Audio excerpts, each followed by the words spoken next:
ഹരിപ്പാട് താലൂക്ക് ആശുപത്രിയിലെ ശുചിമുറിയിൽ പ്രസവിച്ച ശേഷം ജനലിലൂടെ ഉപേക്ഷിച്ച കുഞ്ഞിനെ ഏറ്റെടുക്കാൻ അമ്മ സന്നദ്ധത അറിയിച്ചു. ചൈൽഡ് വെൽഫെയർ കമ്മിറ്റിയുടെ കൗൺസിലിംഗ് നടത്തിയപ്പോഴാണ് 19കാരി കുഞ്ഞിനെ ഏറ്റെടുത്ത് വളർത്താൻ തയ്യാറാണെന്ന വിവരം പറഞ്ഞത്. എന്നാൽ ഇക്കാര്യം രേഖാമൂലം അറിയിച്ചിട്ടില്ലെന്ന് ചൈൽഡ് വെൽഫെയർ കമ്മിറ്റി അധികൃതർ പറഞ്ഞു. അമ്മയ്ക്ക് കുഞ്ഞിനെ വേണ്ടെന്ന് പറഞ്ഞതിനെ തുടർന്ന് ജില്ലാ ചൈൽഡ് വെൽഫെയർ കമ്മിറ്റി കുഞ്ഞിനെ ഏറ്റെടുത്ത് ശിശുക്ഷേമ സമിതിക്ക് കൈമാറുന്നതിന് നടപടി സ്വീകരിച്ചിരുന്നു.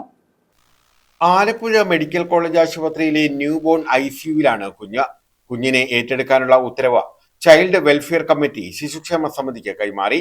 തിങ്കളാഴ്ച കുഞ്ഞിനെ ചൈൽഡ് വെൽഫെയർ കമ്മിറ്റി ഏറ്റെടുത്ത് ആലപ്പുഴയിലെ ശിശുപരിചരണ കേന്ദ്രത്തിലേക്ക് മാറ്റും. 90 ദിവസം കുഞ്ഞിനെ ശിശുപരിചരണ കേന്ദ്രത്തിൽ പരിചരിക്കും. ഈ സമയത്ത് അമ്മയ്ക്ക് കുഞ്ഞുമായി യോജിച്ചു പോകാൻ പറ്റുമോ എന്ന് പരിശോധിച്ച ശേഷമേ ചൈൽഡ് വെൽഫെയർ കമ്മിറ്റി കുഞ്ഞിനെ വിട്ടു നൽകുന്നതിൽ തീരുമാനമെടുക്കൂ. കൊലപാതക ശ്രമത്തിന് അമ്മയ്ക്കെതിരെ പോലീസ് കേസെടുത്തതിനാൽ അതിന്റെ നിയമവശങ്ങൾ കൂടി പരിശോധിക്കും. എന്തായാലും ഉടനെ കുഞ്ഞിനെ കൈമാറില്ല.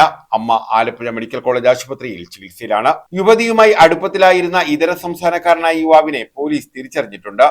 യുവതി ജോലി ചെയ്ത ആശുപത്രിയിലെ ക്യാന്റീൻ ജീവനക്കാരനാണ് ഇയാളെന്ന് പോലീസ് പറഞ്ഞു. News bureau, Harippad.